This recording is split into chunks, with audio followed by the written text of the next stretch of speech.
করাই হয়নি আদৌ।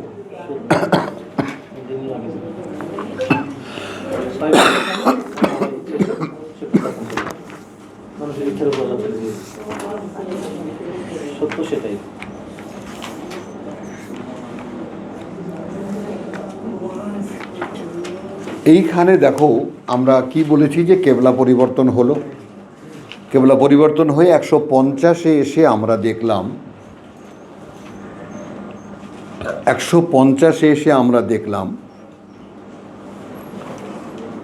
যে তোমাদের যে কোনো নিবেদন তোমরা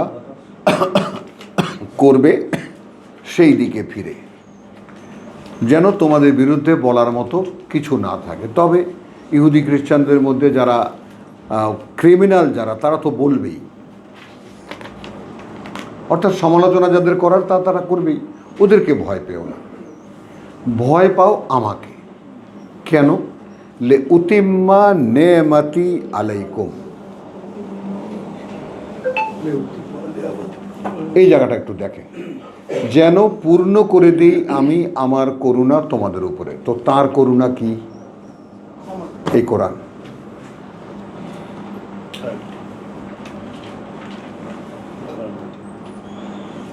দেখুন একটা বাস্তবতা, 23 বছর ধরে আল্লাহ রসুলকে দিয়ে আল্লাহ লিইয়ুযহিরাহু আলা দ্বীনি কুল্লিহি, এই কোরআনের সম্পূর্ণটার উপরে তাকে প্রকাশ করে দেখিয়েছেন।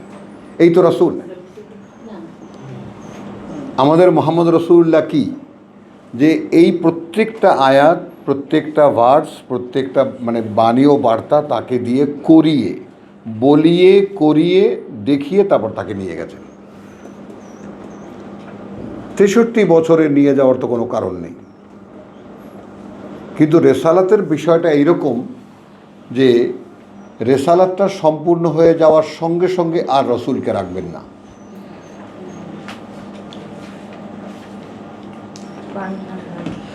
আপনারাই বিজ্ঞান মনস্ক মানুষ, আপনাদের কাছে একটা কথা বলি, সেটা হলো থমাস আলভা এডিসন আমরা সকলে জানি, তাই না? 10,000 বার চেষ্টা করার পরেও যখন মা বাবা দুজনই ঘর থেকে বের করে দিয়েছেন, তখন একা বসে আছে গাছতলায়, বন্ধু বান্ধব বলছে তুই একটা জিনিস 10,000 বার প্র্যাকটিস করে দেখলি, তারপরে তুই বুঝলি না এটা হবে না। মানুষের মনের প্রশ্নের ধরনটা একটু খেয়াল করেন।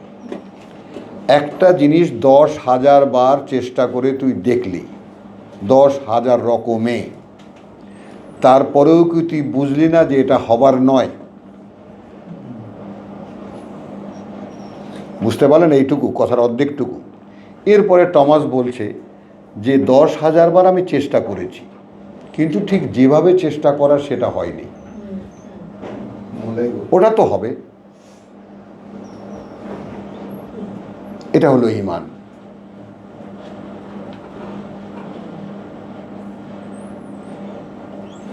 আকাশে বিজলি চমকেছে, ওইটা আমি ঘরে জ্বালাবো, কে শুনলে এটা পাগল না বলবে? বলেন, কে পাগল না বলবে? আমাদের যারা আমরা সাধারণ সুস্থ মস্তিষ্কের মানুষ, তারা তো পয়লাই বলবো যে ওরে ধরে পাগলা গারদে ঢুকা।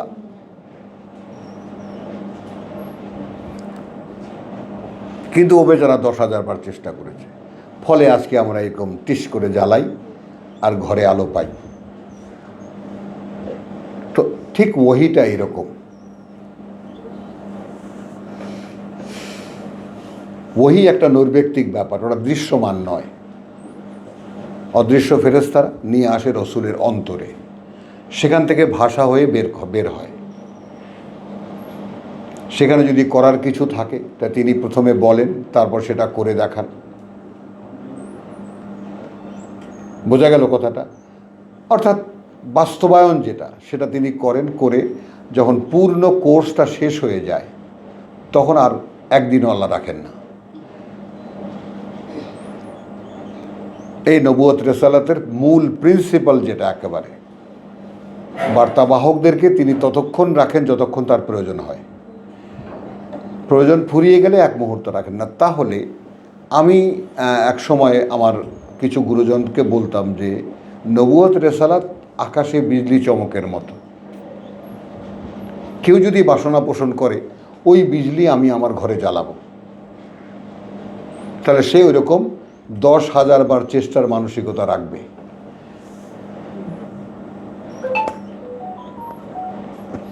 কারণ এত বড় আয়াত, এই বিজলির বাতি চমক যে জ্বালানো, এর চাইতে বড় নিদর্শন আল্লাহর কী দেখাবে মানুষকে, যে তারই এক বান্দার মাধ্যমে তিনি চেষ্টা করে দেখিয়েছেন। এখন টমাস আলভা এডিসন খ্রিস্টান ছিল না, বৌদ্ধ ছিল না, হিন্দু ছিল না, মুসলমান ছিল, এখন ও কি আল্লাহ বিশ্বাস করতো কি করতো না, এগুলো তো দরকার নেই। মানুষ মানে আল্লাহর এক বান্দা, তিনি আল্লাহর সেই বান্দাকে দিয়ে আল্লাহ এই জিনিসটাকে দেখিয়েছেন, দেখ আকাশের বিজলি চমক ঘরে জ্বালাচ্ছিস আজকে। তো আমি আল্লাহ অদৃশ্য কোথায়?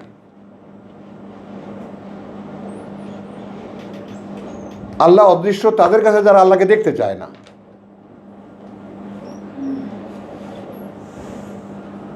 আল্লাহ অদৃশ্য তাদের কাছে যারা চোখ দিয়ে দেখে। চোখে যা পড়ে, চোখে তো ছায়া পড়ে, কথাটা বোঝেন। চোখ কি? একটা দেখার ডিভাইস। চোখ কিন্তু, ডাক্তারের কাছে তো গেছেন সকলেই, চোখ কিন্তু কিছু দেখে না, ডাক্তাররাও বলে।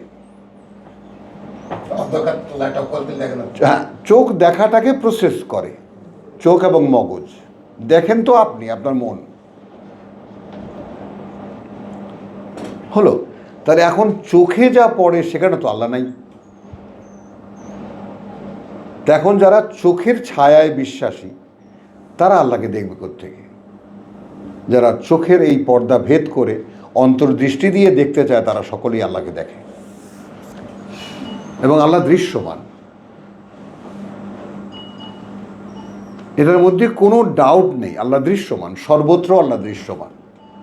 একটা প্রশ্নের উত্তর আপনার কাছে নাই। একটা গাছের পাতা ছিঁড়ে আপনি ধরেন, এটা কে বানিয়েছে, কি উত্তর দেবেন বলেন? আমরা কে কাকে কি উত্তর দেবো? একটা পাতা ছিঁড়ে আপনাকে হাতে তুলে দিয়ে বললাম, বলতো এটা কে বানিয়েছে, কি উত্তর দেবেন? ওটার মধ্যে যে সায়েন্টিফিক, তাই না, ফটোসিনথেসিসের যে কত রকমের মানে মেকানিজম ওর মধ্যে ভাবা যায়, কল্পনা করা যায়, কে করেছে এটা? চলমান। তাহলে আমিও এরকম একটা চলমান সৃষ্টি। আমাতে একটা এক্সপেরিমেন্ট দিয়েছেন, এইটা তোমাতে প্রকাশ হবে, যেটা কালকে আপনি বলেছিলেন, মনে আছে? হ্যাঁ ঠিক স্যার, আমি এটাই বলছি। হ্যাঁ, তুমি এইটা অনুশীলন করো, এটা পড়ো, এবং তুমি পড়লে আমি কি করব? নেমাতি আলাইকুম, আমি পূর্ণ করে দেব। ওই 150 সূরা বাকারা, লাআল্লাকুম তাহতাদুন, যেন তোমরা এরপরে নিজেরাই নিজেদেরকে চালাতে পারো। এই তাহতাদুনের মানে নেন, যেন তোমরা নিজেরাই নিজেদেরকে চালাতে পারো। কামা আরসালনা ফীকুম রাসূলান মিনকুম। এবার এক্সাম্পল হিসেবে রসুলকে আনলেন, যেভাবে আমি পাঠিয়েছি একজন রাসূল, আমার একজন বার্তাবাহক, তোমাদের থেকে নিয়ে। ওই লোকটা তোমাদের মধ্যেরই একজন, এখন তার ভিতর থেকে আমি আমার কথা বলাচ্ছি। এই মনোনয়ন তো তারও না, তোমাদেরও না। তাকে দিয়ে আমি আমার কথা বলাবো, এই ব্যাপারটা আমার। সে চায়নি যে প্রভু আমাকে দাও, বোঝা গেল? তো এখন কি করে আমি পূর্ণ করে দেবো এই ব্যাপারটা, এখানে এই দুখানা আয়াতও যদি আজকে আপনাদের মেহমানদারিতে হয়, আমি অত্যন্ত মানে প্লিজড হব। সেটা কামা আরসালনা ফীকুম রাসূলাম মিনকুম, মানে কি করে পূর্ণ করে দেব, উদাহরণটা দিচ্ছেন আল্লাহ, যে তোমরা আর কাউকে ভয় পেও না। এটার সাপোর্টিংয়ে আরও বহু আয়াত আছে। আর কাউ ভয় পাও আমাকে, যেন আমি আমার এই করুণা তোমার উপরে পূর্ণ করে দিই। দেখুন, 3 বছরের বাচ্চাও এই কোরআন মুখস্থ করতে পারে। কেন পারে? কেউ কখনো জিজ্ঞেস করে দেখেছেন? এত বড় একটা ভলিউম এতটুকু বাচ্চা মুখস্থ করে কিভাবে? তার মানে এটার সাথে মানুষেরই একটা জন্মগত সামঞ্জস্য আছে। এটা for each other, vice versa. এ কোরআন মানুষের জন্য, মানুষ কোরআনের জন্য, পরিষ্কার একেবারে। রিপিট করো।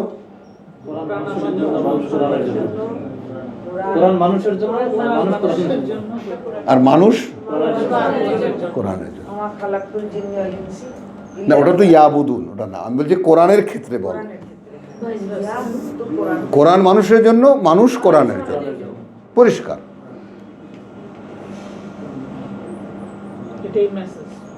কথা, হ্যাঁ এটাই মেসেজ। তাহলে যেভাবে তোমাদের মধ্যে একজনকে পাঠিয়েছি আমি, হ্যাঁ মিনকুম ইয়াতলু আলাইকুম আয়াতিনা, দেখো সে কীভাবে বলে আমার বাণী ও বার্তা, ওয়ায়ুযাক্কিকুম, এবং তোমাদেরকে পরিশুদ্ধি দেখায়, পরিশুদ্ধি করে তোলে না। কোরআন বললেই কেউ পরিশোধন হয়ে যায় না, তোমাদেরকে পরিশুদ্ধির উপায় দেখায়। ওয়ায়ুআল্লিমুকুমুল কিতাব, এবং শিখিয়ে দেয় সে কিতাব, অর্থাৎ হ্যাঁ আল কিতাব, তো বিধিবিধান, কিতাব মানে লিখিত বিধিবিধান, ওয়াল হিকমা, এবং সে বিধিবিধান কেন কী জন্য দেওয়া হয়েছে তার বুঝ। ওয়ায়ুআল্লিমুকুম মা লাম তাকুনু তা'লামুন, মা লাম তাকুনু তা'লামুন, এবং শেখান তিনি তোমাদেরকে, এই রসুল এমন কিছু যা তোমরা কোনোভাবে জানতে পারতে না। হলো এরপরে একখানা আয়াত, ফাজকুরুনি আযকুরুকুম।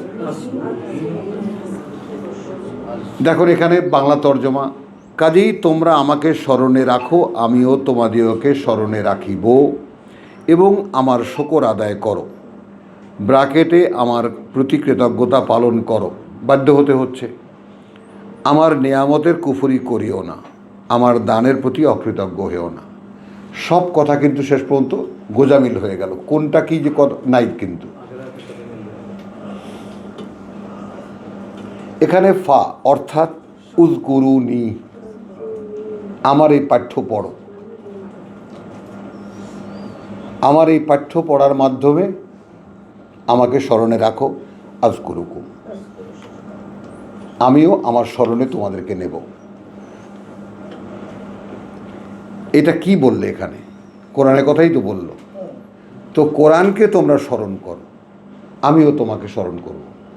আমাকে স্মরণ করো, আমিও স্মরণ করব, কিন্তু ফ্রি হয়ে গেল ব্যাপারটা, কোনো বাইন্ডিংস থাকলো না। মানে এখন তোমাদের কোরআন শিক্ষার সময়, তাই না? তো তোমরা যদি নিজে থেকে চালাতে চাও, এখন তোমাদের সময় কি কোরআন শেখার সময়। তো এখন তোমরা যদি ফাজকুরুনি, তো আমার, তোমরা এই পাঠ্যকে পড়ো, এটা আমার, আযকুরুকুম, আমিও তোমাদেরকে স্মরণে রাখবো, ওয়াশকুরুলি, এবং কৃতজ্ঞতা আদায় করো আমার, ওয়ালা তাকফুরুন, এবং কোনো অকৃতজ্ঞতা করো না। ছোট্ট কথা।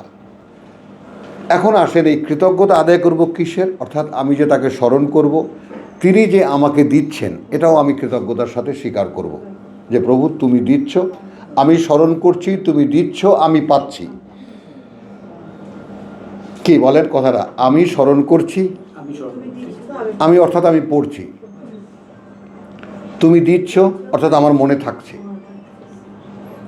আমার মনে থাকছে। এখানে দেখুন, এখানে এই ব্যাপারটার যুক্তিটা কোথায়? সূরাতুল আলা,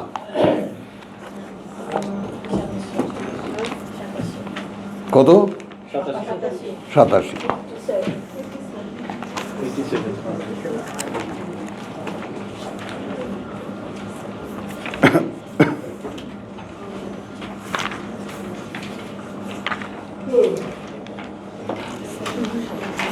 এইখানে বিষয়টা একটু দেখো, আমরা বেশি যাব না। 6, সানুকরিউকা ফালা তানসা,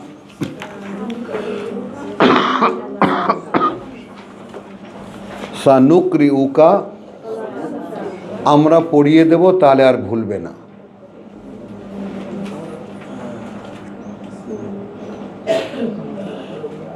কে পড়িয়ে দেবে ভাই?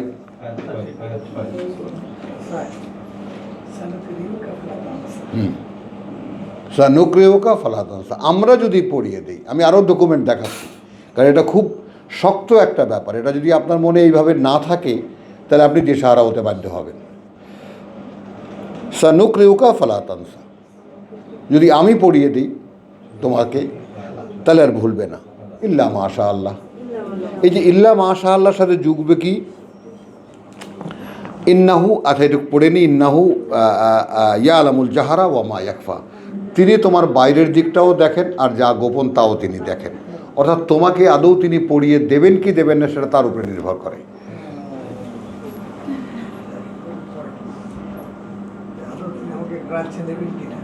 এখানে আপনি ফাসকুরুনি আসকুরুকুম আনেন, আরও মিলবে। তাহলে কী হলো, ওয়ানুয়াসসিরুকা লিল ইউসরা, এবং আমরা সহজ করে দেব যেন আরও সহজ হয়। এখান থেকে এইটুকু নেব। এরপরে সূরা আপনার কিয়ামা কত? হ্যাঁ,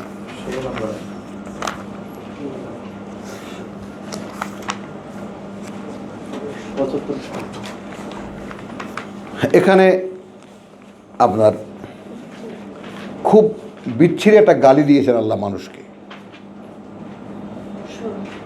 14 বলতেছে বাল আল ইনসানু আলা নাফসিহি বাসীরা, বরং মানুষ তার নিজের ব্যাপারে 16 আনা সে আনা। আমার তর্জমা কীরকম? 16 আনা সে আনা।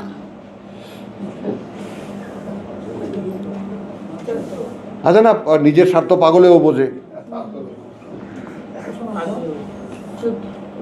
ওয়ালাউ আলকা মাযিরাহু, যদিও সে তোমার হাজারো অজুহাত দেখাবে, ভাই এই কারণে পারি না, ওই কারণে পারি না।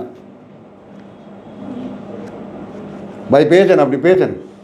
হ্যাঁ, লা তুহাররিক বিহি লিসানাকা লিতাআজালা বিহি, খুব দ্রুত নাড়াবে না তোমার জিহ্বাটাকে, যেন তুমি তাড়াতাড়ি এটাকে আত্মস্থ করে নেবে। ইন্না আলাইনা জামাআহু, কার্যত দায়িত্বে আমাদের তোমার মনে এটা থাকবে কি থাকবে না। ওয়া কোরআনাহু, এবং এর পাঠ পদ্ধতিও। ফাইদা কারানাহু, তারপর যখন আমরা পড়িয়ে দেব, ফাত্তাবে কোরআনাহু, তুমি অনুসরণ করবে সেই পাঠ পদ্ধতি। কোরআন কোনো কারি সাহেব শেখায় না, পড়তেও কারি সাহেব শেখায় না।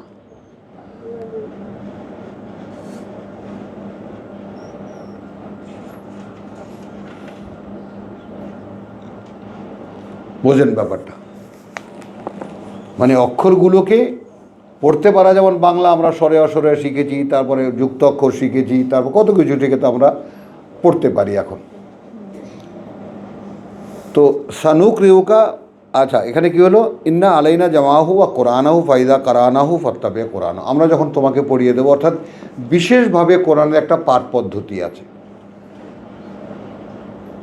সেটা তুমি, আমরা যখন পড়িয়ে দেবো তুমি সেই পাঠ পদ্ধতি অনুসরণ করো। কথাটা রসুলকে বলেছেন, অর্থাৎ আমাদেরকেও বলেছেন। সুম্মা ইন্না আলাইনা বায়ানাহু, তুমি মানুষের কাছে বলবা, সে দায়িত্ব আমাদের।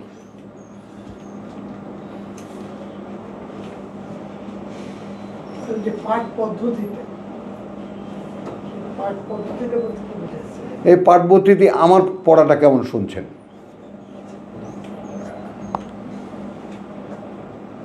আমি সরাসরি আপনাকে মুখের উপরে বললাম কথাটা, আমার পড়াটা আপনার কাছে কেমন লাগছে? আমি তো কোরআন পড়ছি, কোনো সুর আছে?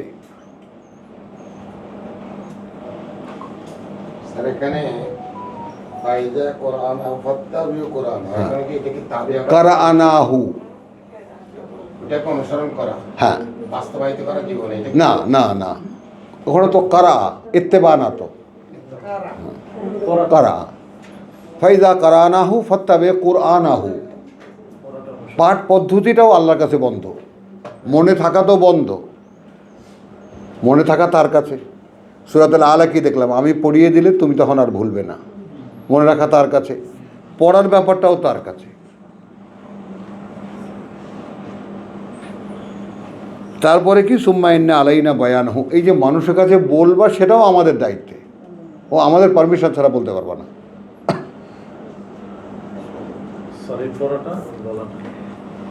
কাল্লা, কিন্তু এগুলো কিছুই হয় না কেন? বাল তুহিব্বুনা আল আজেলা, তোমরা এই পৃথিবীর জীবনটাকে ভালোবাসো। মানে এই বাস্তবতায় তোমরা আসতে পারছো না কেন?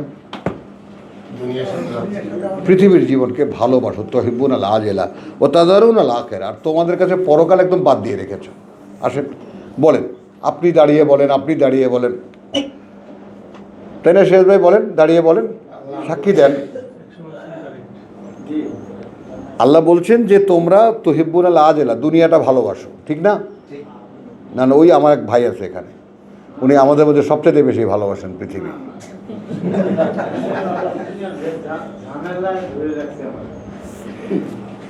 ও তাজারুন আর আখেরা, দেখো এরকম কায়দা করে ধরলাম তাও ধরতে পারলাম না। ভাই আলহামদুলিল্লাহ ভাই, কি দেখুন, স্বীকারোক্তি এমন এক ব্যাপার, অপরাধ অর্ধেক করে দেয়, তাই না? আমাদের বাংলাদেশের আইনেও তাই। আপনি বউকে খুন করে গিয়ে পুলিশে দাঁড়াবেন যে ভাই আমি খুন করে এসেছি, কিছু বলবে? আরে 7 বছরের জেল, আত্মস্বীকৃত খুনি। তো আল্লাহর দরবারে এরকম, প্রভু আমি অন্যায় করে ফেলছি, এখন কি করবো? একটু আগে যেটা দেখলাম আমরা, কি হবে আমার? আমি যে কোরআন পড়িনি, আমি কোরআন পাইনি, আমি যে জানি না, এটা তো অপরাধ, নিশ্চয়ই অপরাধ। আল্লাহর কাছে সবচেয়ে বড় অপরাধ হলো তার কোরআন না জানা। তো এটা তো আমাদের দ্বারা হয়ে গেছে, যার কারণ আমরা নই। একটা বড় কৈফিয়ত আমাদের আছে, যে আমাদের পিতামাতাও শেখায়নি, আমাদের শিক্ষাক্রমও শেখায়নি, আমাদের কেউ আমাদেরকে এটা এই শিক্ষা আমাদেরকে দেয়নি। তো একটা কৈফিয়ত আমাদের আছে, একটা সুযোগ আমাদের আছে। আমরা এই সুযোগটা যদি 100% নিতে পারি, 100% কাজে লাগবে। হ্যাঁ, এটা তো হলো যে, এটা তো হলো আপনার, আপনি যদি এখনই এটাকে প্র্যাকটিসে আনেন, এরা যদি এখনই প্র্যাকটিসে আনেন, তাহলে এখনই যে আপনি পরিবারকে আপনি গ্রাহ্য করবেন না, বাস পরিবারকে বলবেন আমি চলেছি আর একদিকে, একদিন জীবনের মুখে ছিলাম, আমি এখন মরণের দিকে চলেছি, আমার সাথে যাবা?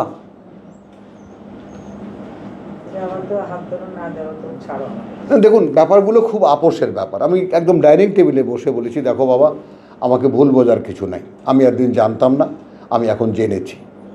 এখন আমি অনেক ভেবে চিনতে নিজে নিজে রাত জেগে পড়ে টড়ে আমি শেষ পর্যন্ত সিদ্ধান্ত করেছি, আমি আর জীবনের দিকে হাঁটবো না,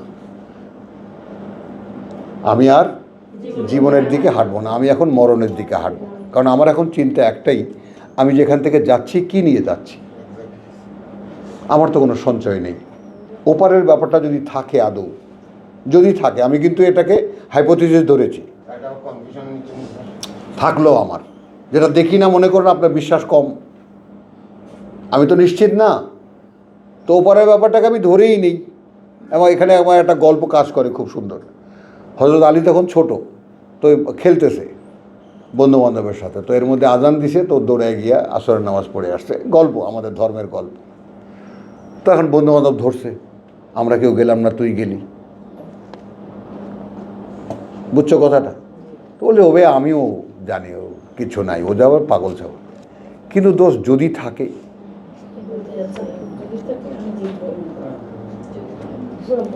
মোহাম্মদ যা বলে ওটা যদি সব সত্য হয়, তখন কি হবে? 8 বছর, 8 বছর, না না 8 বছর, তখন 8 বছর, হ্যাঁ 8 বছর, 8 বছরের বয়স। চলো, তো তাহলে এটা তো দেখলেন যে এটা পড়াটাও তার কাছে, মনে রাখাটাও তার কাছে, বলাটাও তার কাছে। কিন্তু আমাদের বেলায় এটার বাস্তবতা কেন হয় না? আগেই কিন্তু আল্লাহ বলেছেন, বলাও আলকা মাযিরাহু। আর আমি কি তর্জমা করেছি, বল ইনসান ওয়ালা নাফসিহি বাসিরা, মানুষ নিজের বেলায় শোনোয়ার সে আনা। কেন বলেছি? সে ইচ্ছা করলেই এটা পারে।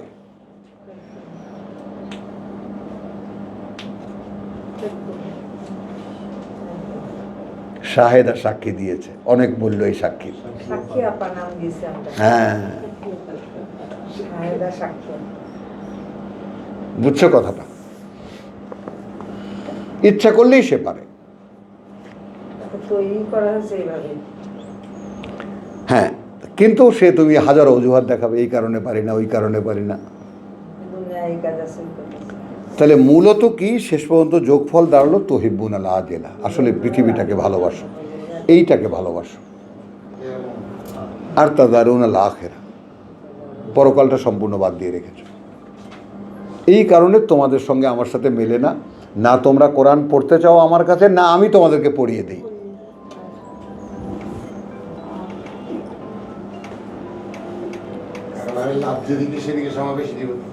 এখন দেখেন, হ্যাঁ দেখেন এখন। তাহলে আসুন, ফাজকুরুনি আযকুরুকুম ওয়াশকুরুলি ওয়ালা তাকফুরুন। এই জিকিরের ব্যাপারটা আমরা সূরা আল ইমরানের সূরা বাকারার 152-তে, এখন এই ফাজকুরুনি ব্যাপারটা আসবে কোত্থেকে? আমরা যেটা বললাম যে কামা আরসালনা ফিকুম রাসূলাম মিনকুম, যেমন তোমাদের ভেতর থেকে একজন লোককে নিয়ে আমি আমার কথা বলাই, আমার রসুল বানিয়েছি, তাকে যেভাবে আমি যা দিচ্ছি তোমাদেরকেও তা দেব। আগের আয়াতকে যুক্ত করো, লিউতিম্মা নি'মাতি আলাইকুম, তাকে মিলিয়েই তো বলছেন কামা আরসালনা ফিকুম রাসূলাম মিনকুম। আমি যে তোমাদেরকে বললাম আর কাউকে ভয় পেও না, আমাকে ভয় পাও, আমি যেন তোমাদেরকে পূর্ণ করে দিতে পারি তোমাদের যা পাঠ্য। তো এটা কে দেবেন? আল্লাহ। আবার এক্সাম্পল দেখিয়ে দিচ্ছেন কামা আরসালনা ফিকুম রাসূলাম মিনকুম, ওই যে দেখো তোমাদের মধ্যে তোমাদেরই মতো একজন লোককে আমি নিয়ে তাকে দিয়ে কি সুন্দর আমার কথা বলাচ্ছি, তোমরাও এরকম বলবা। এই হলো স্মরণ। এখন এখানে আমি তর্জমা করছি ভিন্নভাবে। অতএব আলোচনা করো তোমরা আমার, আলোচনা করো তোমরা যাকারা, ফাযকুরুনি, আলোচনা করো তোমরা আমার, আযকুরুকুম, আমিও আলোচনা করব তোমাদের। আমি স্মরণ থেকে বেরিয়ে গেলাম, আপনি স্মরণের ব্যাপারটা ডিকশনারিতে দেখবেন যাকারা কত 18টা 19টা তর্জমায়ের। আলোচনা করা, মনে রাখা, অন্যের কাছে বলা, উল্লেখ করা, বাস ওই।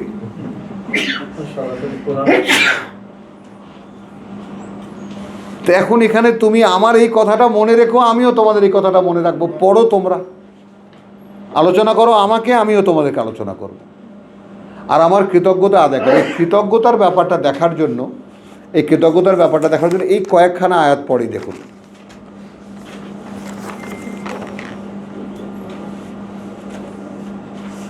হ্যাঁ,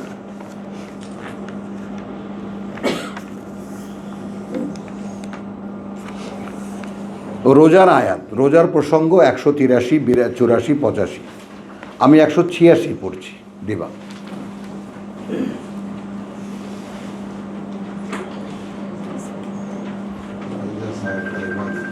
ওয়াইদা সাআলাকা ইবাদি আন্নি, ওয়াইদা সাআলাকা ইবাদি আন্নি, আর যখন জিজ্ঞেস করে বান্দারা আমার সম্পর্কে, তোমার কাছে জিজ্ঞেস কর, তোমার কাছে বান্দারা আমার সম্পর্কে। ওয়াইদা সাআলাকা, আর যখন জিজ্ঞেস করে তোমাকে, ইবাদি বান্দারা আমার, হ্যাঁ, আন্নি আমার সম্পর্কে, ফাইন্নি কারিব। এখন এখানে একটু ক্রিটিক্যাল তর্জমা আমি করব, মানে তখনই আমি তাদের কাছে। এই ক্রিটিক্যালটা কেন করছি, যে একটা মানুষের মনে যখন কৌতূহল দাঁড়ায়,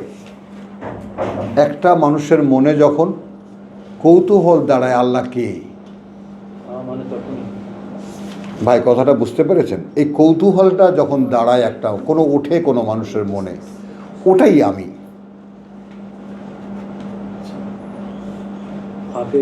হ্যাঁ, ফাইজা সাআলাকা ইবাদি আন্নি, কখনো যখন কেউ জিজ্ঞেস করে তোমাকে, হে রাসূল, বান্দারা আমার সম্পর্কে, তখনই আমি কাছে তার। আন্দার এই প্রশ্ন ওঠালো কে তার মনে? হ্যাঁ,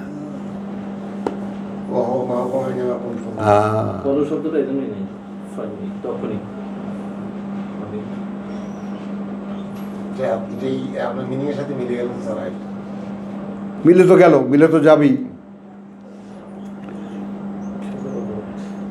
তাহলে কি হলো এরপরে? উজিবু দাওয়াতের দায়,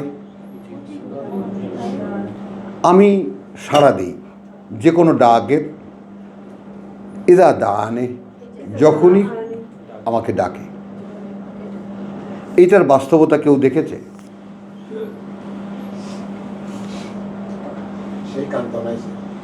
হ্যাঁ, এই তো উজিবু দাওয়াতে দাই, আল্লাহর কথা। এ কি আপনার আমার কথা?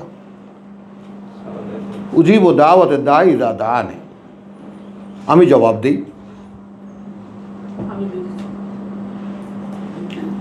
এই দেখো তোমাদের সবাইকে ছাড়িয়ে যাচ্ছে শাহেদা, ধরো ওকে।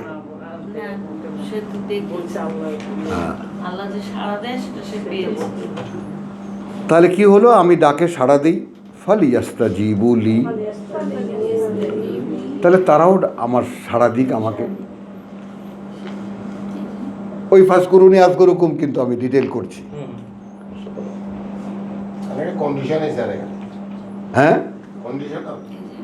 কন্ডিশনাল তো বটেই, কারণ you have to surrender totally, otherwise তো হচ্ছে না। তো আপনি আপনার বডিটা পুরো আপনার দুনিয়ার মধ্যে রেখে দিয়ে মাথাটা ঢুকায় বলবেন আল্লাহ তুমি কোথায়? হবে? হবে না।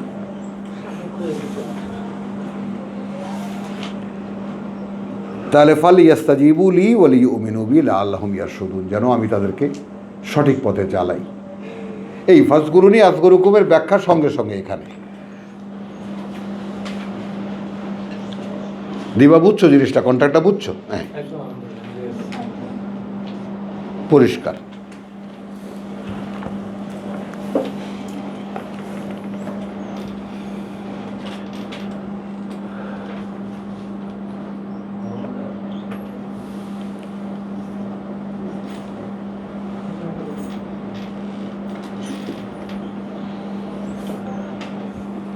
চলো, এই সময় ঠিক আছে, দেখেছো? 18 কাহাফ।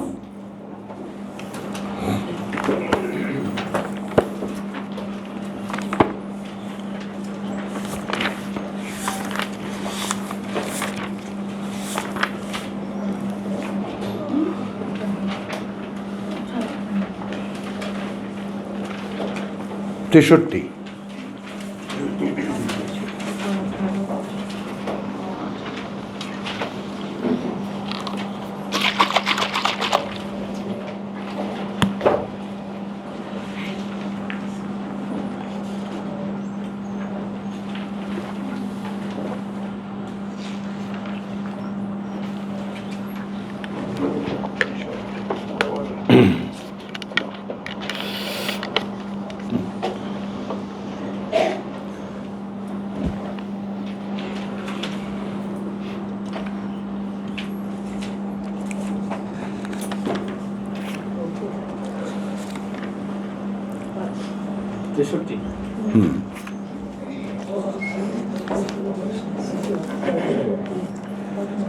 আচ্ছা, এখানে আমরা এইটা পড়ব, আর আমরা 15 সূরা ইউসুফ।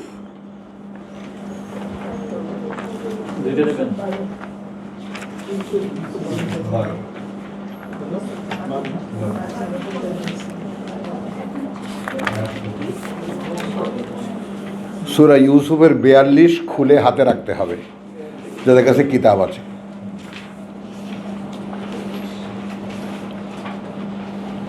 আর যারা মোবাইলে দেখছেন তৈরি করে রাখবেন, রেডি করে রাখবেন। 12-র 42 আর 18-র 63। হ্যাঁ, আগে না, আগে 18-র 43-এ এসছি আমরা।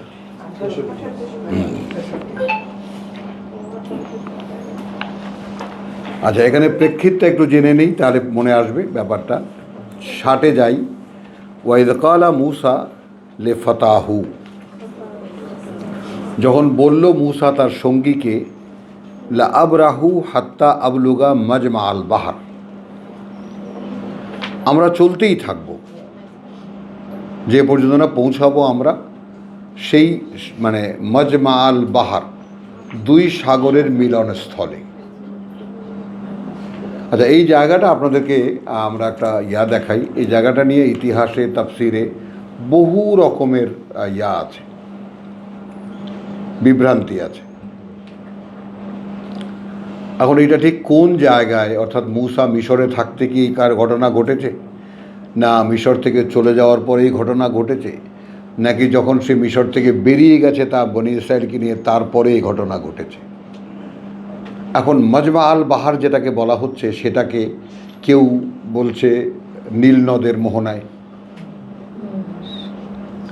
নীল নদ একমাত্র নদ যেটা উল্টো দিকে, ওটা নদী না, নদ উল্টো দিকে যায়, অর্থাৎ সমস্ত নদী পৃথিবীর সব উত্তর থেকে দক্ষিণে নেমে আসে, আর নীল নদী দক্ষিণ থেকে উত্তরে যায়।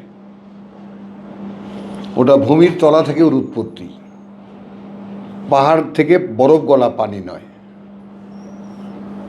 নীল নদের পানি বরফ গলা পানি নয়, পাতালের পানি, ফল্গু ধারার পানি। ওই লাইট অফ করো।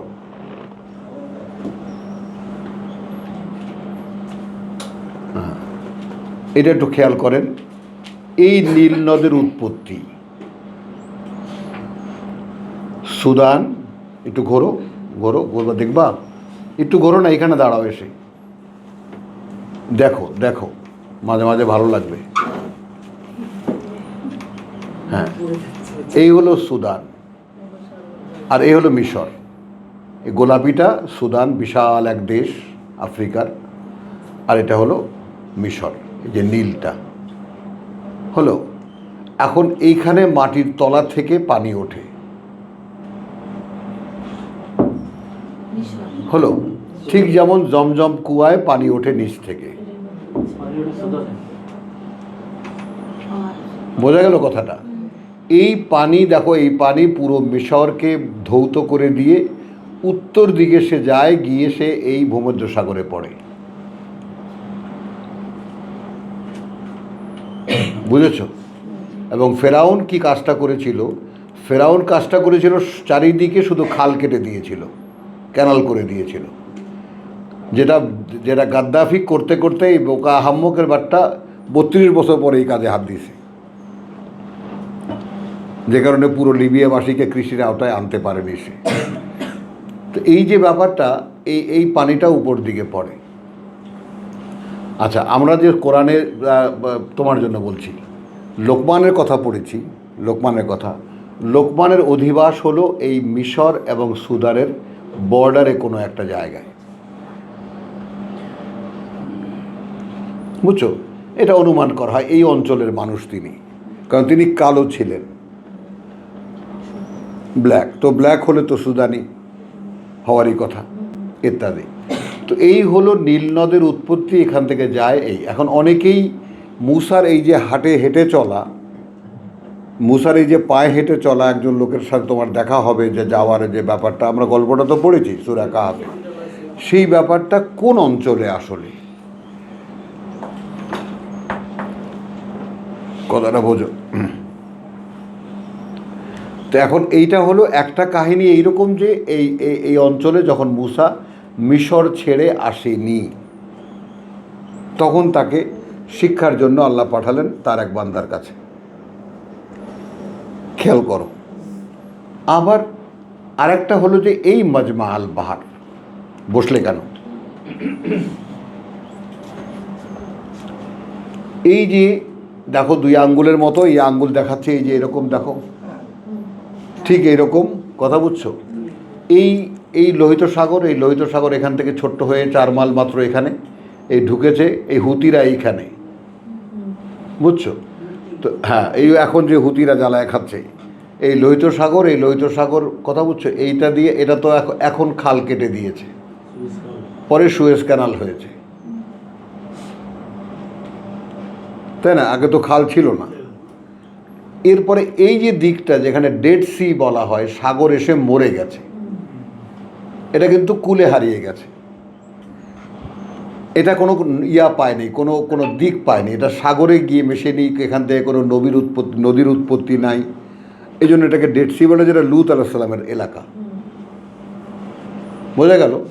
এখন মাজমা আল বাহার, এখানে দেখেন ছোট্ট একটা ফোঁটা যদি চোখে পড়ে কারো, এই যেখানে লাইটটা ধরেছি, এইটা তুর পাহাড়, আর এই যে চোখা অঞ্চলটা, এইটা হলো তুরে সাইনা, সিনাই উপত্যকা, সিনাই উপদ্বীপ। যেমন এইটা আরব উপদ্বীপ, আর 3 দিকে জল, একদিকে স্থল হলো। আর এটাও সেই তোমার উপদ্বীপ, কথা বুঝছো, এইটা এখানে তুর পাহাড়। তো মিশর থেকে যখন এসেছে কাফেলা নিয়ে, এই সাগরের এখান থেকে সাগর ফাঁক হয়ে এপারে এসেছে, বলতে পারলাম তো। এপারে এসে তারা নেমে এসেছে তুরের দিকে। এটা কিন্তু শত শত মাইলের ব্যাপার। এখানে এই তুর পাহাড়ের তুর পাহাড়ের পাদদেশে এখান থেকে এসেই তারা এপারে আসলো, ওই যে সাগর যে ফাঁক হয়ে গেল, এপারে আসলো এখানে তুর। এই তুরের এখানে এসে এরা যখন এই ফিলিস্তিনের দিকে রওনা করেছে, it's a long long time. 6 লক্ষ লোকের বিশাল মিছিল। হ্যাঁ, কেউ কেউ 6.5 লাখও বলেন। সেই যে ইউসুফের পরিবার যে ইউসুফের সময় নিয়ে গেল, তার 1500 বছরের কাহিনী, তো পরের কাহিনী না। এখন মিশরের মধ্যে এখন মিশরে দেখো না, গ্রিন এলাকা, মিশরের মধ্যেই সব। না, জর্ডান তো এই জর্ডান এই হলুদ এলাকা। আচ্ছা, এখন এখানে খেয়াল করো তো, এই যে ব্যাপারটা, এই মাজমাল বাহার মানে তুরের এই যে এখানে বাহারের সংযোগ স্থল,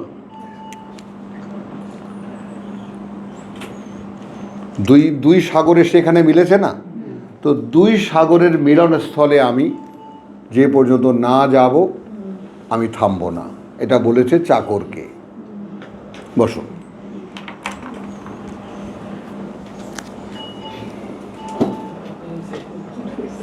আও আমদি হুকবা, অথবা আমি যুগ যুগ ধরে চলতেই থাকব।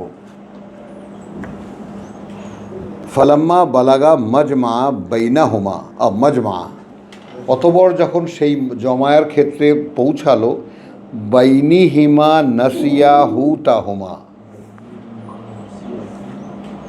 এর মধ্যে ঘটনা কি ঘটলো, ভুলে গেল তারা মাছটা তাদের। দুজনের কথাই বলা হচ্ছে, ভুলে গিয়েছিল তারা মাছটা তাদের। ফাত্তাখাযা সাবিলাহু ফিল বাহারে সারাবা, আর সেটা নিয়ে নিয়েছিল তার রাস্তা সাগরে একেবারে মানে লাফ দিয়ে পড়ে, ড্রাইভ দিয়ে, মাছ যেভাবে লাফ দিয়ে পানিতে পড়ে। ফালাম্মা জাওয়াজা, অতবর যখন পার হয়ে গেল, কলা লে ফাতাহু, তখন বলল সে তার সঙ্গীকে, আতিনা গাদা আনা, এখন সামনে আনো আমাদের খাবার। খাবার তো মাছটা, ওটাকে লাঠিতে ঝুলিয়ে নিয়েছিল। লাকাদ লাকিনা ফি সাফরিনা হাদা নাসাবা, ইতিমধ্যে আমরা আমাদের এই সফরে একদম ক্লান্তির শেষ পর্যায়ে পৌঁছে গেছি, খাবার আনো। কালা আর আইতা, এখন ওই বাচ্চা ছেলে তো না, যুবক ছেলে বলছে, তুমি কি দেখোনি, ইদ আওয়াইনা ইলা সাখরাতে, আমরা যখন সেই পাথুরে ভূমিটাতে এলাম, ফাইন্নি নাসিতু আল হুত, তখন আমি ভুলে গিয়েছিলাম মাছের কথাটা।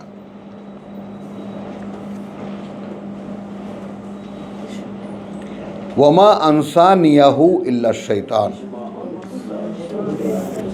মাছের কথাটা ভুলিয়ে দেওয়ার দায় ও দিচ্ছে শয়তানের ঘাড়ে।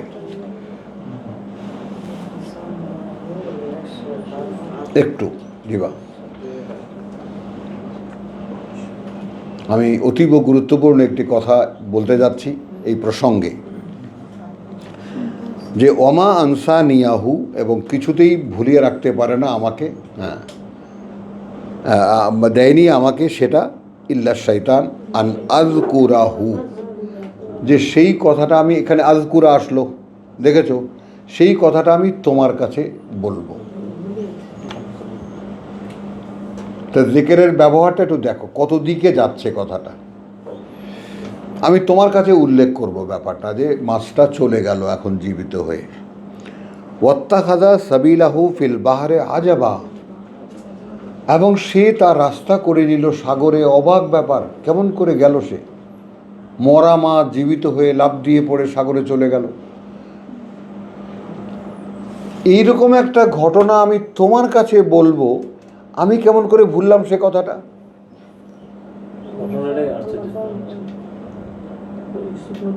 মানে সে যে শনাক্ত করলো, শয়তান আমাকে ভুলিয়ে দিয়েছে। মানে এইরকম একটা বিস্ময়কর ঘটনা আমি তখনই তোমার কাছে বলবো, সেটা আমি বললাম না কেন? সূরা ইউসুফে কেন? সূরা ইউসুফে রাজা সেই 43 ভাই, 42।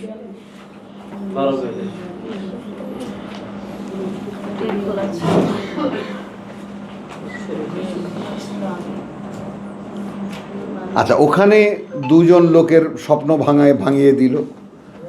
তখন বলল যে মানে যে মুক্তি পাবে তাকে বলল যে আমার কথা তোমার মালিকের কাছে একটু বলো। আমরা তো জানি এই গল্প। ফাআনসাহু শাইতানু যিকরা রাব্বিহি। আমি কোরআনের পাঠক, কোরআনের প্রতি আগ্রহী প্রত্যেকটা মানুষ ভাই বোনকে আমি অনুরোধ করব যে আমার জীবনেও তোমার জীবনেও এরকম কোন সে মৌলিক কথা যেটা শয়তান ভুলিয়ে রেখেছে।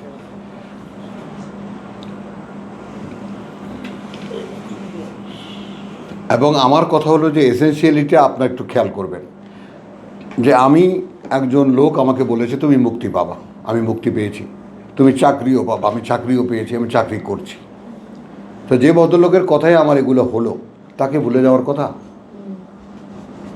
কোনোভাবে কি ভুলে যাওয়ার কথা?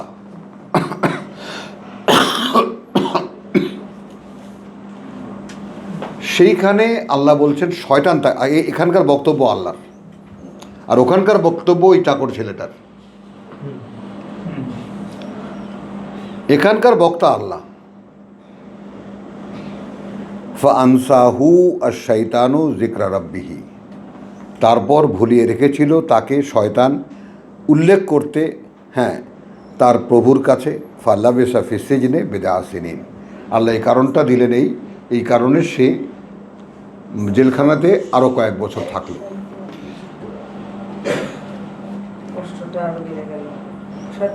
হ্যাঁ, এখন এইটা কে, আমরা কবির আছো, মনোযোগ দিয়ে শুনছো, আব্দুল সত্তার আছো, আমাদের ভাইয়েরা যারা ফেলো, যারা আমরা কোরআনকে চাই আত্মস্থ করতে, বুঝে নিতে, তারা কি এই ব্যাপারটা একটু খেয়াল করব যে কোন সে জিনিস আমাকে ভুলিয়ে রেখেছে?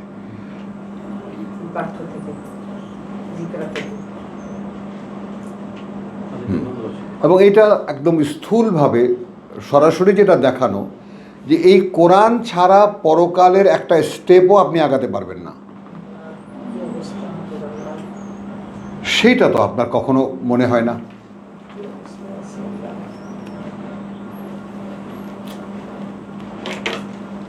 পৃথিবীতে আমরা বেঁচে থাকার জন্য রান্না বাড়া, এটা সেটা, বাজার সদায়, কাজকর্ম, কত কিছু করি না?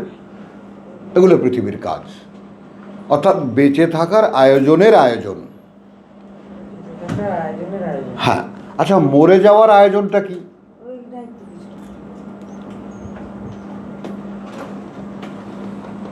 এরপর সামনে কি? মরে যাওয়া, আর তো কিছু বাকি নেই। তো মরে যে যাচ্ছি, কোথায় যাচ্ছি আমার কি জানা আছে? আচ্ছা, জানার কোনো উপায় আছে কি? আছে তো। আমি তো সে উপায়কে নেইনি। মরে যাওয়ার পরে কোথায় যাচ্ছি, কি হচ্ছে, আমার সব ডিটেল বলা আছে, আমি তো দেখিনি। এখন এইরকম একটা গুরুত্বপূর্ণ জিনিস, এর প্রয়োজনীয়তা আমার কাছ থেকে সম্পূর্ণ বিলুপ্ত করে দিয়েছে শয়তান। খেয়াল করো।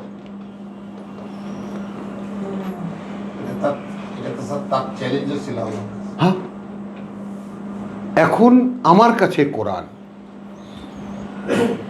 তারপরও কি আমি তার চ্যালেঞ্জের কাছে হেরে যাব? আল্লাহ যদি কোনো উপায় না দিতেন তাহলে বলতাম যে প্রভু কোনো উপায় তো দাওনি, ও ল্যাং মেরে ফেলে দিয়েছে, আমি আর চলতেই পারিনি। কিন্তু আমার যখন শতবার পড়লে শতবার উঠে আসার গ্যারান্টি আছে। ও শতবার তোমাকে ল্যাং মারবে, তুমি শতবার পড়বা, কিন্তু পড়ে থাকতে পারবা না।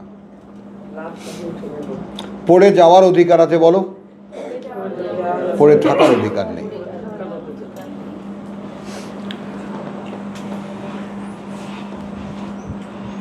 আমি তোমার চেষ্টাটা দেখব। ইন্না সায়কুম লামাশকুরা, একদম আল্লাহর ওপেন ঘোষণা, তোমাদের চেষ্টাকে মূল্যায়ন করা হবে। সূরা বনী ইসরাইল। কি জন্যে চেষ্টা করেছো? তো আপনাদের সামনে দৃষ্টান্ত আমি এই চেষ্টা করছি। প্রভু, আমি আগুনে যাব না, ছোট্ট একটি নিবেদন, আমি জ্বলতে পারবো না, ওই সাহস আমার নাই। কি আছে? আগুনে জ্বলার সাহস আছে? নাই।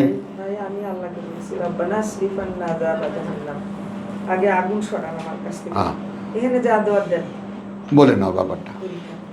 এখন আমাদের ওপারে যাওয়ার কোনো ধরনের আয়োজন আমাদের কাছে নাই, এবং সবচেয়ে বড় দুঃখের জন্য ঘটনা হলো কোনো আয়োজনের কোনো প্রয়োজনও অনুভব হয় না মনের মধ্যে।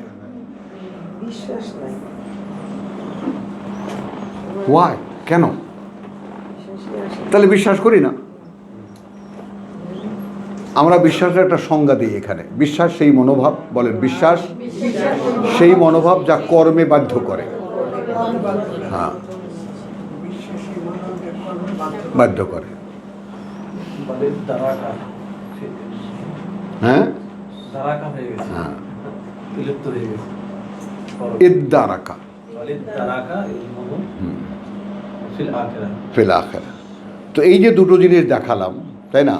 ওখানে এখানে কি 18তে কি দেখলাম আমরা? মূসার সঙ্গী হয়তো একটু আগে আগে চলছে, ওর মাছটা ওর কাছে দায়িত্ব ছিল, লাঠিতে ছিল, সেখান থেকে বেরিয়ে মাছটা জীবিত হয়ে সাগরে চলে গেল।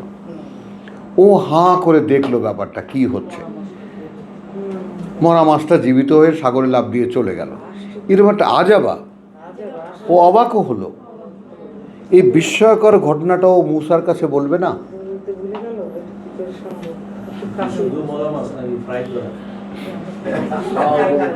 ফ্রাই তো এখন হতো, এখন রডের মধ্যে ঢুকিয়ে এখন পোড়া হতো, পুড়ে খাওয়া হতো। হ্যাঁ, তাহলে এখন ওয়াত্তাখাযা সাবিলাহু। আচ্ছা, কথাটা বুঝছো জিনিসটা? এখন উপকারটা কি হলো? যালিকা মা নাবগী। আর ওটাই তো জায়গা যেটা আমরা খুঁজি। তো ছাড়িয়ে টাড়িয়ে চলে গেছে। এবার আবার পায়ের চিহ্ন দেখে দেখে, হ্যাঁ, ফারতাদ্দা আলা আসারিহিমা কাসাসা, আবার পিছনে ফিরে এলো। তাহলে এখানে প্রাপ্তি ঘটলো, যেখানে যাবে সেটা পাওয়া গেল। তার মানে আল্লাহ মাছকে দিয়ে দেখালেন যে এই সেই জায়গা।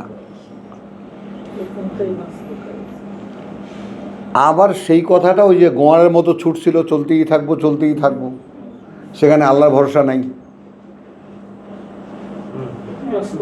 সঙ্গে সঙ্গে শাস্তি একেবারে। হ্যাঁ, এক চুল, মানে নবী রাসূলদেরকে এক চুল ছাড় দেন না।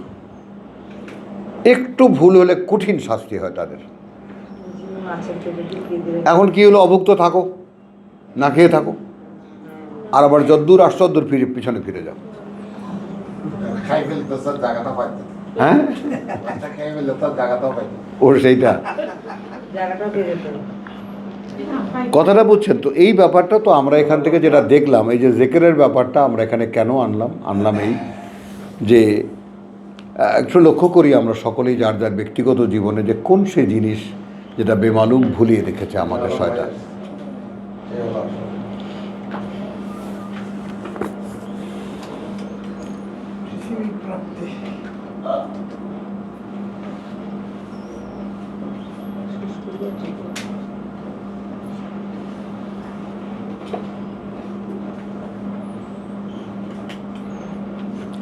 আচ্ছা, এখানে ওই সূরা ইউসুফে একটা জিনিস দেখিয়ে যায়, জিকিরের আর একটা ধরন।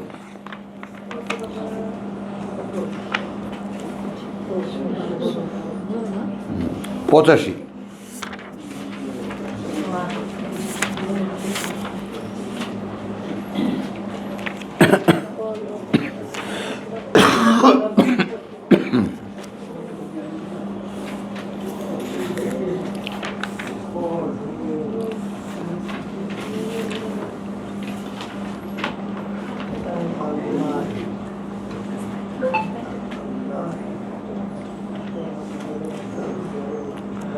চুরাশি বলছে ওয়াতাওয়াল্লা আনহুম, এবং সে মুখ ফিরিয়ে নিল তাদের থেকে, ওয়াকালা 84 12, এবং সে মুখ ফিরিয়ে নিল তাদের হতে, ওয়াকালা ইয়া আসাফা, এবং সে বলল হায় কপাল আমার, বা হায় অদৃষ্ট আলা ইউসুফ, ইউসুফের ব্যাপারে, ওয়াবিয়াদ্দাত আইনুহা মিনাল হুজনে, এবং সাদা হয়ে গিয়েছিল চোখ দুটো তার দুঃখে বা কষ্টে, ফাহুয়া কাজিম। খেয়াল করবা এখানে কাজিম শব্দটি কিন্তু আবার এলো, কিন্তু সে দুঃখে চোখ ফ্যাকাশে হয়ে গেছে, অন্ধ হয়ে গেছে। ভাবো কেন যে সে ওটা প্রকাশ করতো না,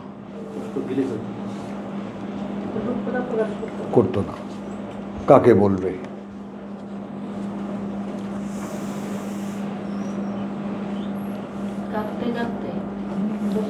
কাঁদে, হ্যাঁ না কেঁদে মানে এখানে ইয়াটা কিন্তু খুব হালকাভাবে নিও না, মানে দুঃখ যদি কারো কাছে শেয়ার করা যায় ওটা রিল্যাক্স হয়ে যায়, হালকা হয়ে যায় না, কারো কাছে বলতে পারলাম মনের কথা, দুঃখের কথা, কষ্টের কথা।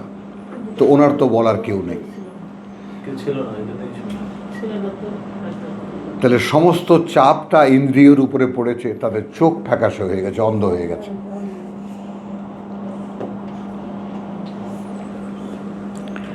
কলুত আল্লাহ, এখন পরিবারের লোকেরা বলছে, ওই যে ফাতাওয়াল্লা আনহুম আয়াত 84 যে ব্যাপারটা, তাদের থেকে সে মুখ ফিরিয়ে নিল, এটা খেয়াল করেছো?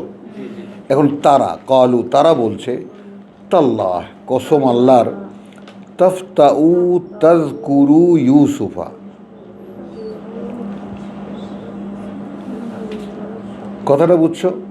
যে স্মরণ করতে ইউসুফকে, হাত্তা তাকুনা হারাদান, যে পর্যন্ত না আপনি ওই যে জারিত করবেন, আও তাকুনা মিনাল হালিকিন, অথবা ধ্বংস করে দেবেন আপনি।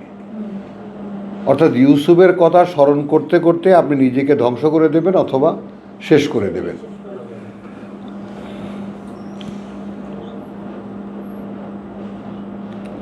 তো এখন এই স্মরণ করা, এখানে দেখো তাজকুরু,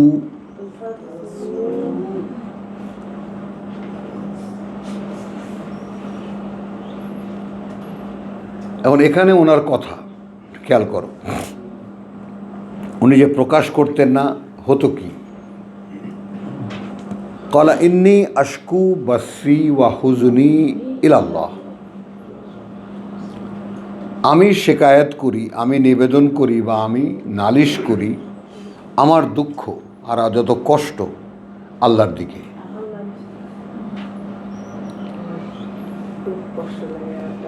দেখো, হ্যাঁ, ওয়া আ'লামু মিনাল্লাহ মা লা তা'লামুন, এবং আমি জানি আল্লাহর পক্ষ থেকে এমন কিছু যা তোমরা জানো না। এখন এই জায়গাটা একটু আমার ব্যক্তিগত একটা এক্সপিরিয়েন্স আছে। আমার বড় মেয়ের বয়স তখন 11 বছর, কাজের মেয়ে ওকে ভুলিয়ে ভালিয়ে নিয়ে চলে গেল। ও এক ব্যাগ ভর্তি ভিডিও ক্যাসেট ম্যাসেজ রিলেশনে নিয়ে যা ছেলের বাচ্চার মনে হয়েছে সব নিয়ে চলে গেল। সেখান থেকে মহাখালী দিয়ে গেছে বাস স্ট্যান্ডে। তো ওই দুইটা মেয়ে, এত বড় একটা ব্যাগ, দুজনে মিলে টানে, সবারই চোখে পড়েছে ব্যাপারটা। তো ওই মেয়ের বাড়ি টাঙ্গাইল, ময়মনসিংহ। তো ওখানে গেছে। এখন বাবার অবস্থা কি?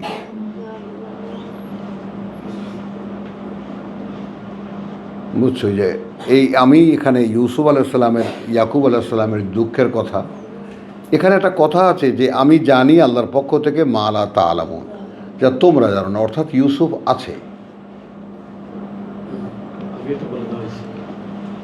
কিন্তু কোথায় আছে? এই যে আমার বড় ছেলে মারা গেছে রমজানের পয়লা, এখন রিল্যাক্স হয়ে গেছে, ভুলে গেছি তাকে। কয় মাস হয়েছে, তাই না? আর ওই মেয়ে যদি হারিয়ে যেত আর জীবিত থাকতো,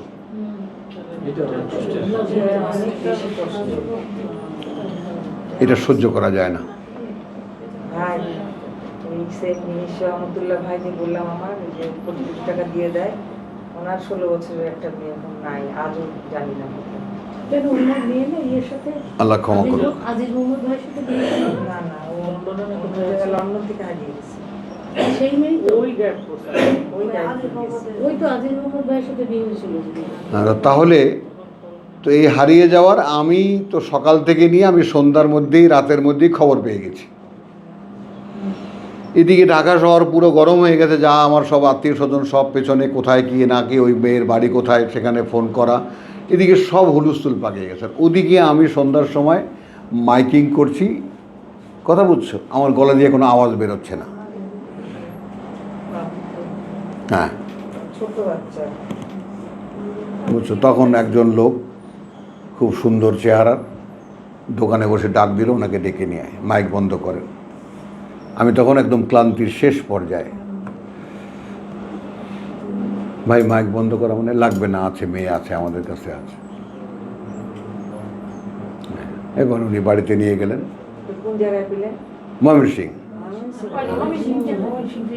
ময়মনসিং গিয়ে আমরা ময়মনসিংহে আপনি এদিকে আমাকে উনি রাত্রে মেহমানদারি করায় টরায় বলে যে মা একটু গ্রামে গেছে, সকালবেলা আমরা যাব, এ কথা বলে এদিকে মেয়ে ঢাকায় পৌঁছে গেছে।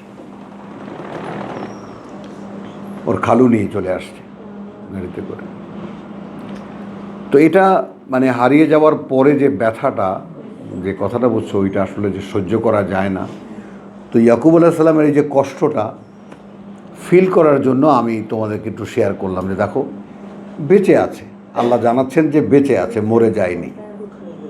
যেটা আল্লাহ বলছেন যে আমি আল্লাহর পক্ষ থেকে এমন কিছু জানি যেটা তোমরা জানো না, কিন্তু কোথায় আছে, এটা খুব কষ্টদায়ক। যেমন একদম জীবন্ত বললাম, ছেলে মরে গেছে ভুলে গেছি এখন।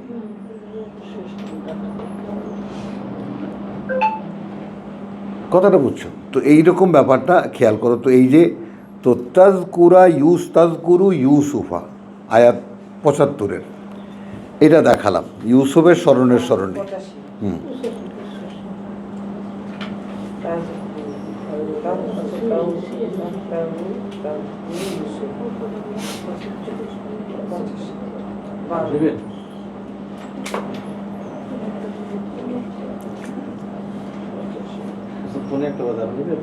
এই যে আর একটা, আচ্ছা দুটোই নেব, সূরা যুখরুফ এবং গাফির, তারপর শেষ করে দেবো আজকে। হ্যাঁ, যুখরুফের 13, 43-এর 13।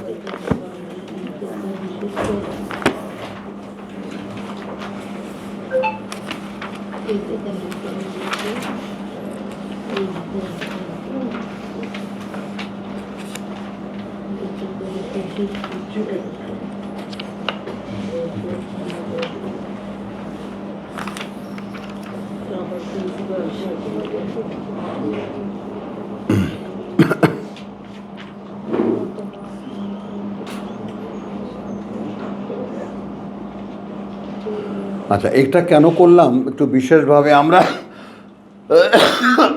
গাড়ি ঘোড়া চলাচল করি। 12 বলছে ওয়াল্লাযী খালাকাল আজওয়াজা কুল্লাহা, এবং সেই তিনি সৃষ্টি করেছেন জোড়ায় জোড়ায় তার প্রত্যেকটা জিনিস। ওয়া জাআলা লাকুমুল ফুলকা, এবং তিনি করেছেন তোমার জন্য নৌযান, ওয়াল আনআম, এবং চতুষ্পদ পশু, মা তার কাবুন, যাতে তোমরা চড়ো, তাই না? আমরা চতুষ্পদের মধ্যে একদল আছে গরু গাধা, এগুলো তো আবার হচ্ছে চড়াই, ঘোড়া গাধা, তাই না, হাতি। আচ্ছা, লিতাস্তাউ আলা যুহুরিহি,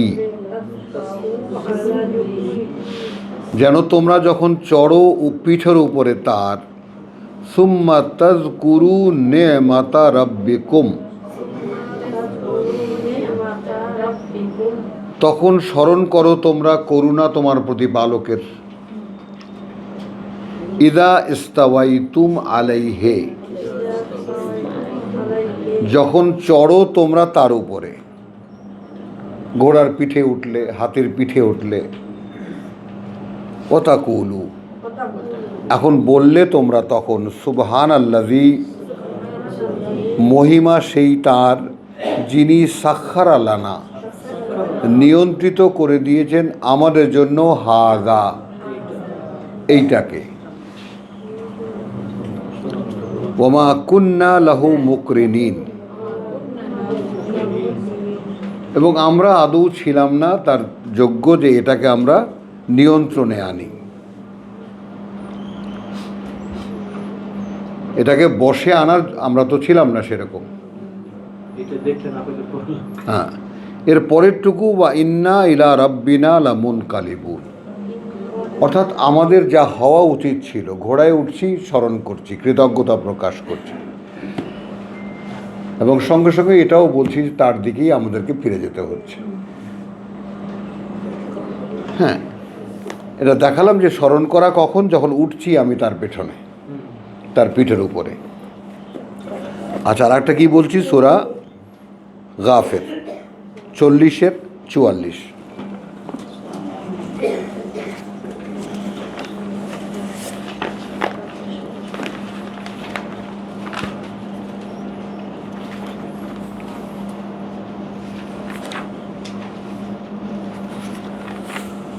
এইটা ওই লোক যে ফেরাউনের দরবারে, হ্যাঁ,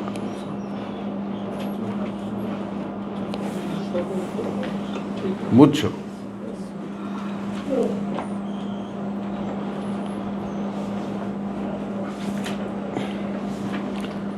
ফাসাতাযকুরুন, এরপর অবশ্যই তোমরা স্মরণ করবে, মা আকুলু লাকুম, কি ভাই পাওয়া যাচ্ছে না? 44 সূরা 40 আয়াত 44।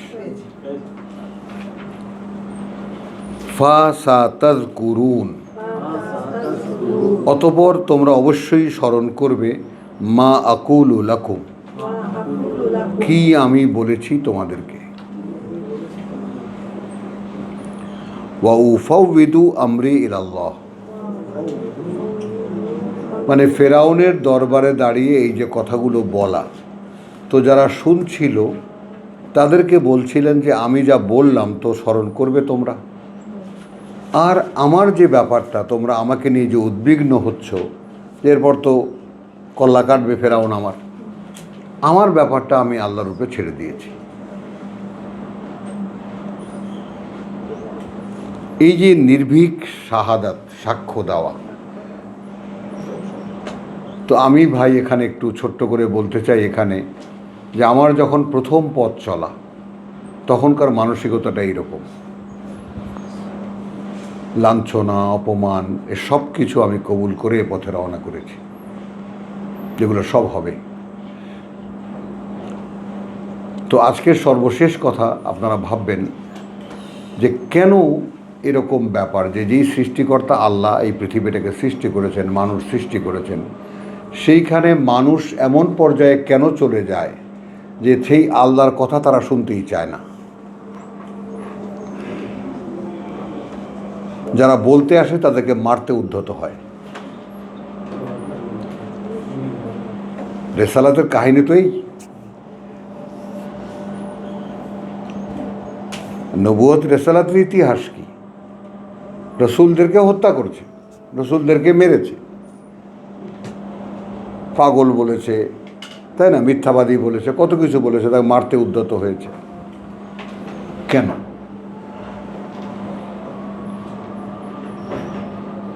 তাহলে এই বিষয়টা পরিষ্কার হয়ে যাবে যে আসলে ব্যাপারটা, যারা জীবনের বাস্তবতা বুঝতে পারবো না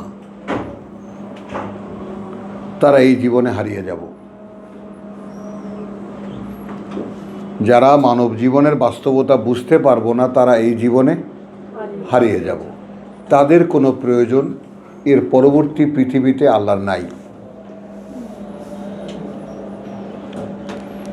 দেবা। আর যারা ভাবে যে আমি তো এই অবস্থায় দেখতে পাচ্ছি, তো আমি এমন অস্তিত্ব তো নই যে আমি বিলুপ্ত হয়ে যাব, আমার দেহটা মরে যাবে। দেহ এক সময় তরুণ ছিল, শিশু ছিল, যুবক ছিল, শক্তিশালী ছিল, এখন আস্তে আস্তে কমে গেছে, এটা এক সময় শেষ হয়ে যাবে। আমি যাব কোথায়?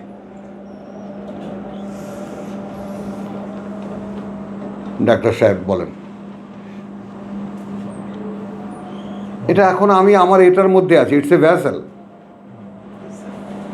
এটা বাহন, আমি এর মধ্যে আছি। আমরা প্রচলিত কথাগুলোই খেয়াল করুন। উনকা দেহান্ত হো গিয়া, হিন্দি থেকে আসি, উনি দেহ ত্যাগ করেছেন, উনি পরলোক গমন করিয়াছেন। আমরা সকলে লাশটাকে মাটির তলায় দিয়ে আসলাম, আর উনি নাকি পরলোক গমন করেন।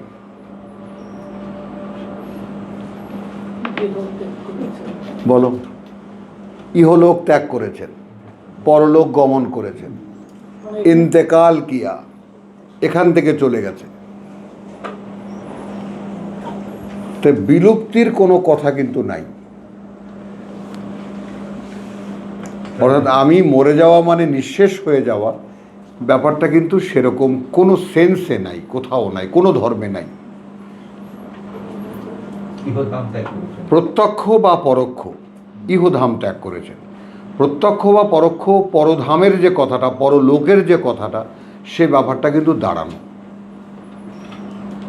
আর সেই ব্যাপারটা আপনি যদি বিশ্বাস করেন তবে সেটা বাস্তব, আপনি সব দেখতে পাবেন। আর যদি বিশ্বাস না করেন তাহলে সেটা অবাস্তব।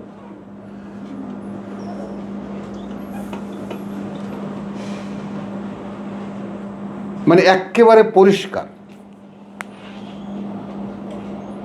যদি আপনি নিশ্চিত হন যে পরকাল, মানে আমার বাবা যেমন লিখেছেন যে পরকালকে অস্বীকার করা হচ্ছে কেন, ওটা তো একটা বাস্তবতা।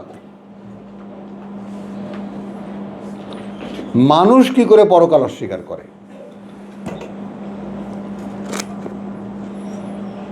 কারণ তাহলে তাকে উত্তর দিতে হবে সে আসছে কোত্থেকে। তাহলে তাকে জবাব দিতে হবে সে এসেছে কোত্থেকে।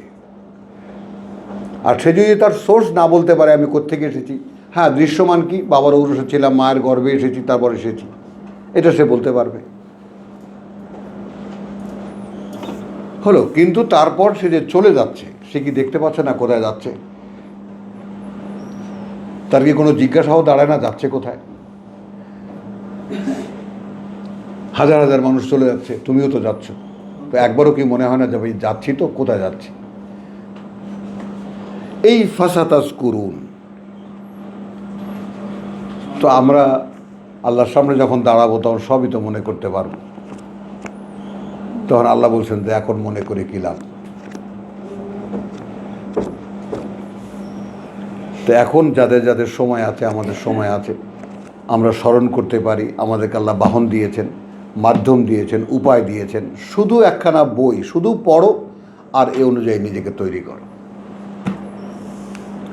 কোনো হুজুরও লাগবে না, পীর সাহেবও লাগবে না, মৌলবীও লাগবে না, আল্লামাও লাগবে না, কোনো পার্টিতে জয়েন করতে হবে না। শুধু একখানা বই পড়ো। আর যারা, যেটা আল্লাহও বলেছেন তাই না, যে ফাসআলু আহলা যিকরি, যারা কোরআন পড়ে তাদের কাছে জিজ্ঞেস করো। তো সিনিয়রদের কাছে জিজ্ঞেস করা যায়। এই পর্যন্ত। তো আজকে এখানে রাখি আমরা। ওমা আলাইনা ইল্লাল বালাগ ওমা তৌফিক ইল্লা বিল্লাহ ওমা আলাইনা ইল্লাল বালাগ।